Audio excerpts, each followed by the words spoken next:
Hello all welcome back to our channel. இன்றைக்கி இந்த வீடியோவில் வந்து ரீசெண்டான அக்ரிகல்ச்சரல் டேட்டா வந்து பார்க்க போகிறோம் ஃபார் த இயர் 2022-23. இதை ஏன் இப்போ பார்க்குறோன்னா, நம்மளுடைய காம்படிட்டிவ் எக்ஸாம், தட் இஸ் நம்ம டிஎன்பிஎஸ்சி எக்ஸாம்ஸில் வந்து சில பேசிக் டீட்டெயில்ஸ் எப்பயுமே கொஷனில் கேட்பாங்க. அது வந்து ரீசெண்ட் டேட்டாவாக இருக்கும். பட் நம்மளுடைய ஸ்கூல் புக்ஸில் எல்லாத்துலேயுமே வந்து ஓல்டு டேட்டா இருக்கும். பட் நம்ம நிறைய இடத்துல தேடி பார்ப்போம், ஒரு ப்ராப்பர் டேட்டா, ஆத்தென்டிகேட் டேட்டா கிடைக்கலையேன்னு சொல்லிட்டு. ஸோ உங்களுக்கு அதுக்காக தான் இப்போ நான் எடுத்துகிட்டு வந்திருக்கேன். இது வந்து பார்த்தீங்கன்னா annual report of department of agriculture 2022-23 வந்து ரிலீஸ் பண்ணியிருக்காங்க.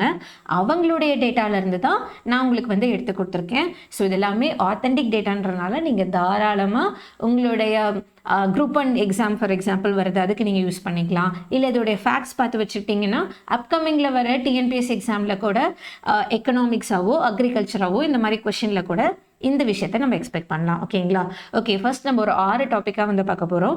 ஃபர்ஸ்ட் ஒன் வந்து பார்த்தீங்கன்னா ஜியாகிரபிக்கல் டிஸ்ட்ரிபியூஷன் இப்போ எப்படி இருக்குன்னு பார்த்தீங்கன்னா, டோட்டல் ஜியாகிரபிக்கல் ஏரியா, மொத்தமாக நம்ம இந்தியாவில் இருக்க டோட்டல் ஜியாகிரபிக்கல் ஏரியா, நான் இதில் ஒரு விஷயம் நல்லா கவனிச்சுக்கோங்க. இப்போ நான் கொடுக்குற டெர்மினாலஜிக்கான டெஃபினிஷன் வந்து இங்கே ப்ராக்கெட்டில் இருக்கும். எதுக்குன்னா இந்த ஒரு விஷயம் செல்ஃப் எக்ஸ்பிளனேட்டரியாகவும் இருக்கணும். பட் இதோட பிடிஎஃப் நான் கொடுக்கல, நான் முன்னாடி இன்ஃபார்ம் பண்ணுறேன். காரணம் என்னென்னா, நோட் அண்ட் பென் வச்சு நீங்கள் இப்போவே நோட்ஸ் எடுத்துக்கிட்டிங்கன்னா நீங்களும் நான் சொன்னதை கேட்ட மாதிரி ஆச்சு, ஒரு வாட்டி கைப்பட எழுதி பார்த்த மாதிரியும் ஆச்சு. ஸோ நல்லாவே மைண்டில் வந்து ஃபிக்ஸ் ஆகும். ஓகேங்களா?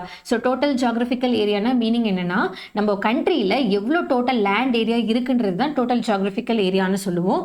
அது வந்து 329 மில்லியன் ஹெக்டர். இந்த டேட்டா நீங்கள் நிறைய இடத்துல படிச்சிருக்கலாம், இது மாறாது.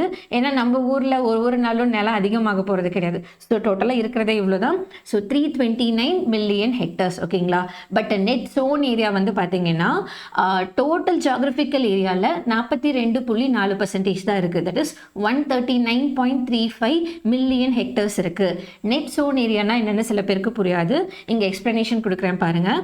த area zone with crops and measured in hectares னு சொல்றாங்க. இப்போ மொத்தமாக இருக்க நிலத்துல ஒரு பர்டிகுலர் ஏரியா மட்டும் தானே நம்ம நிஜமாவே விளைச்சல் வந்து வர வைப்போம். அதை தான் நெட் சோன் ஏரியான்னு சொல்றாங்க. ஓகேங்களா? நான் அக்ரிகல்ச்சரல் ஏரியா வந்து 27.34 மில்லியன் ஹெக்டர்ஸ் வந்து இருக்கு. நான் அக்ரிகல்ச்சரல் ஏரியானா பேசிக்காக அக்ரிகல்ச்சரை தவிர மற்ற இடத்த யூஸ் பண்ணுறது, லைக் இண்டஸ்ட்ரியலாக இருக்கலாம், கமர்ஷியலாக இருக்கலாம், ரெசிடென்ஷியலாக இருக்கலாம், இன்ஃப்ராஸ்ட்ரக்சரலாக இருக்கலாம், எதுக்கு வேணால் நம்ம யூஸ் பண்ணலாம். ஸோ அதோடது 27.34 மில்லியன் ஹெக்டராக வந்து இருக்குது. ஓகேங்களா? தென் அதுக்கடுத்து நம்ம ஒரு லேண்ட் கிளாசிஃபிகேஷன் பார்க்க போகிறோம். கல்டிவபிள் வேஸ்ட்லேண்ட் வந்து டோட்டலாக எவ்வளோ இருக்குன்னா 12.21 மில்லியன் ஹெக்டர்னு சொல்லுவாங்க. கல்டிவபிள் வேஸ்ட்லேண்டை நல்லா என்னென்னு தெரிஞ்சுக்கோங்க. அந்த லேண்ட் வந்து இப்போதைக்கு அன்கல்டிவேட்டடாக இருக்குது for the 5 agricultural year. Agricultural இயர்னால் நல்லா தெரிஞ்சுக்கோங்க, June 1 ஆரம்பித்து May 31 வந்து முடியும். இதுதான் அக்ரிகல்ச்சரல் இயர். ஃபினான்ஷியல் இயர்னா April 1 ஸ்டார்ட் ஆகி March 31 வந்து முடியும். இது ரொம்ப இம்பார்ட்டன்ட். ஸோ அந்த மாதிரி 5 வருஷமாக கல்டிவேஷனில் இல்லாத ஒரு அக்ரிகல்ச்சரல் லேண்டை கல்டிவபிள் வேஸ்ட்லேண்ட்னு சொல்லுவாங்க. But it has the potential for development. விளைவிச்சா கண்டிப்பாக அங்கே நல்லா வரும், ஆனால் அது விளைச்சல் இல்லாமல் வேஸ்ட்டாக வந்து இருக்குது. அதனால தான் கல்டிவபிள் வேஸ்ட்லேண்ட்னு சொல்கிறாங்க. ஓகேங்களா? தென் அதுக்கடுத்து permanent pastures and other grazing lands பார்த்தீங்கன்னா 10.37 மில்லியன் ஹெக்டராக இருக்குது. தட் இஸ் பர்மனன்ட் பேஸ்சர்னா லைஃப் ஸ்டாக், தட் இஸ் இந்த ஆடு மாடு மேய்க்கிறதுக்கு ஏற்ற இடமா பர்மனண்ட்டாக இருக்குது. அந்த மாதிரி இருக்கிறது கிட்டத்தட்ட 10 மில்லியன் ஹெக்டர்ஸ் இருக்குது. பேரன் அண்ட் அன்கல்டிவபிள் லேண்டு பார்த்தீங்கன்னா 17.16 மில்லியன் ஹெக்டர். தட் இஸ் இந்த லேண்டை நம்ம கல்டிவேஷனுக்காக யூஸ் பண்ண முடியாது. காரணம் என்னென்னா, அதுக்கு நிறைய physical and economic limitation maybe இருக்கலாம். விளைவிக்கிறதுக்கு ஏற்ற நிலமா இல்லாமல் இருக்கலாம், இல்லை அந்த இடத்துல விளைவிச்சா ஏகப்பட்ட செலவு ஆகுன்றனால பண்ணாமல் இருக்கலாம். ஸோ இதுதான் பேரன் அண்ட் அன்கல்டிவபிள் லேண்ட்னு சொல்லுவாங்க. தென் அதுக்கடுத்து பார்த்தீங்கன்னா ஃபேலோ லேண்ட் டோட்டலாக வந்து 14.53 மில்லியன் ஹெக்டர் இருக்குது. இந்த அக்ரிகல்ச்சரல் லேண்ட் வந்து இன்டென்ஷனலாக அன்கல்டிவேட் பண்ணாமல் விட்டு வச்சுருக்காங்க. ஏன்னா அது இன்னும் கொஞ்சம் ரெக்கவர் ஆகணும், இன்னும் கொஞ்சம் ஃபர்டிலிட்டி வந்து இம்ப்ரூவ் ஆகணுன்றதுக்காக. இது எப்படி பண்ணுவாங்கன்னா, சில நேரத்தில் பார்த்தீங்கன்னா இப்போ ரைஸ்னு 3 போகம் போடுறாங்கன்னா ஒரு பர்டிகுலர் நியூட்ரியன்ட் வந்து டிப்ளீட் ஆகியிருக்கும். நெக்ஸ்ட் டைம் ரைஸ் போடுறப்போ அது வந்து ஒழுங்காக வந்து என்ன ஆகாது, அந்த இடத்துல ரைஸ் போட்டால் அதோடைய ப்ரொடக்டிவிட்டி அதிகமாக நம்ம எடுக்க முடியாது, நிறைய வருமானம் பார்க்க முடியாது. ஸோ அதனால் என்ன பண்ணுவாங்க, சில நேரம் வந்து லெஃப்ட் அப்படியே விட்டுருவாங்க ரெக்கவர் ஆகணுன்றதுக்காக. ஸோ இதுதான் வந்து ஃபேலோ லேண்ட்னு சொல்லுவாங்க. தென் அதுக்கடுத்து டீக்ரேடட், டீஃபாரஸ்டட் ஆர் டெசர்டிஃபைட் லேண்ட். இது வந்து 97.85 மில்லியன் ஹெக்டர் இருக்குது.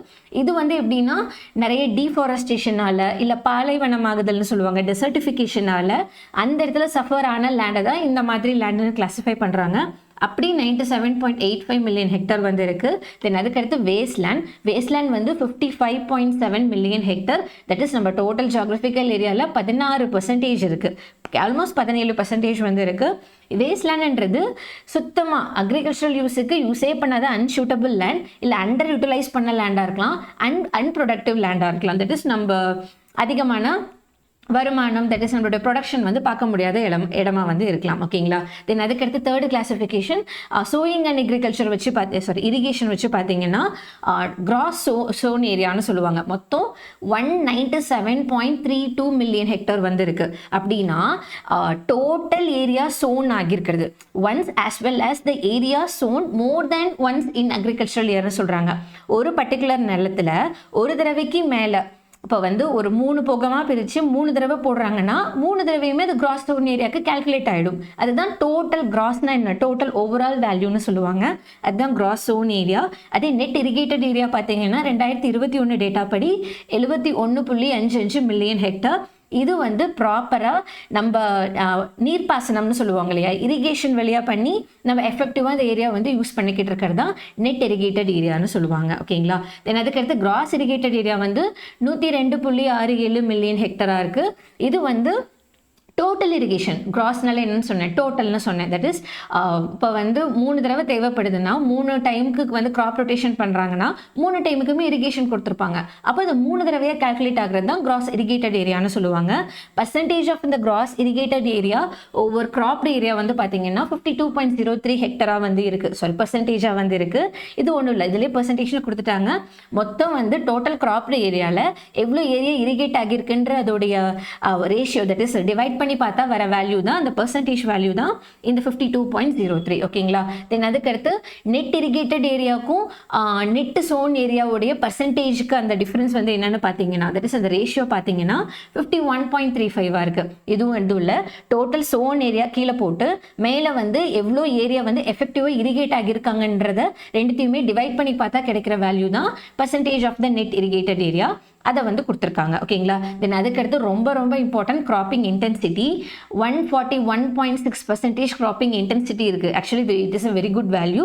இது வந்து பார்த்தீங்கன்னா நெட் சோன் ஏரியாவில் எவ்வளோ ஏரியா ஓவராலாக கிராப்பிங் ஆகியிருக்குன்றதுக்கான ரேஷியோ வேல்யூ. இதை எப்படி சொல்லலாம்னா, ஒரு பர்டிகுலர் யூனிட் ஆஃப் லேண்டில் ஒரு வருஷத்தில் எவ்வளோ நம்பர் ஆஃப் கிராப்ஸ் வந்து க்ரோ ஆகியிருக்குன்றது தான் அந்த கிராப் பண்ணுறதுக்கான அந்த இன்டென்சிட்டி தெரிஞ்சுக்கிற விஷயம் தான் கிராப்பிங் இன்டென்சிட்டின்னு சொல்லுவாங்க. நம்ம இந்தியாவோட கிராப்பிங் இன்டென்சிட்டி 141.6 ரொம்ப ரொம்ப இம்பார்ட்டன்ட். ஓகேங்களா.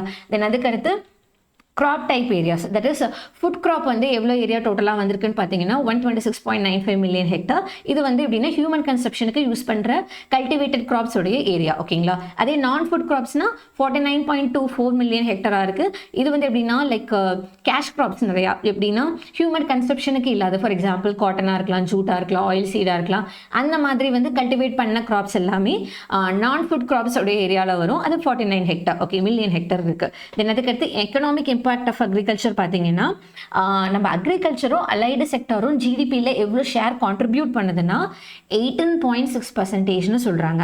தட் இஸ் நம்மளுடைய கண்ட்ரியோடைய டோட்டல் ஜிடிபியில் அக்ரிகல்ச்சராலையும் அக்ரிகல்ச்சர் சார்ந்த அதர் அலைடு செக்டாராலையும் நமக்கு கிடைக்கிற கான்ட்ரிபியூஷனுடைய பர்சன்டேஜ் வந்து 18.6. ஓகேங்களா. தென் அதுக்கடுத்து எம்ப்ளாய்மெண்ட் இன் அக்ரிகல்ச்சர். இது வந்து பார்த்தீங்கன்னா எவ்வளோ பீப்புள், தட் இஸ் பாப்புலேஷன் வந்து அக்ரிகல்ச்சரை சார்ந்து டிபெண்ட் ஆகி வந்து அவங்களுடைய வாழ்வாதாரம், தட் இஸ் லைவ்லிஹுட் வந்து இருக்குன்றதை வச்சு பார்க்கும்போது நம்ம எக்கனாமிக் சர்வே 2023 படி 47%, 147 பேர் அக்ரிகல்ச்சரை சார்ந்து தான் அவங்களுடைய வாழ்வாதாரம் அமைஞ்சிருக்குன்றது இதில் நம்ம தெளிவாக தெரிஞ்சுக்கலாம். ஸோ அவங்களுடைய ப்ரைமரி சோர்ஸ் ஆஃப் இன்கம் வந்து பார்த்தீங்கன்னா கண்டிப்பாக அக்ரிகல்ச்சராக தான் இருக்கும். ஓகேங்களா. அதுதான் இந்த வேல்யூ.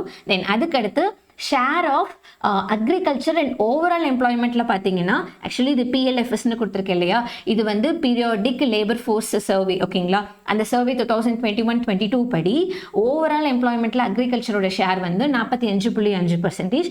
ஆல்மோஸ்ட் சிமிலர் தான். 147 பேர் அக்ரிகல்ச்சரை நம்பி இருக்காங்கன்னா அது ஓவரால் எம்ப்ளாய்மெண்ட்டில் 45% வருது, காமன் தான். தட் இஸ் டோட்டல் எம்ப்ளாய்மெண்ட் சினாரியோவில் அக்ரிகல்ச்சரல் செக்டாரை ரிலேட் பண்ண ஜாப்ஸ் கிடைக்கிறது 45.5%. ஓகேங்களா, ஸோ ஒர்க் ஃபோர்ஸ் டோட்டலாக ஃபார்மிங்கில் என்கேஜ் ஆனவங்க எவ்வளோ பேருனா அது ஆல்மோஸ்ட் சிமிலர் தான், 48.9ன்னு சொல்லுவாங்க.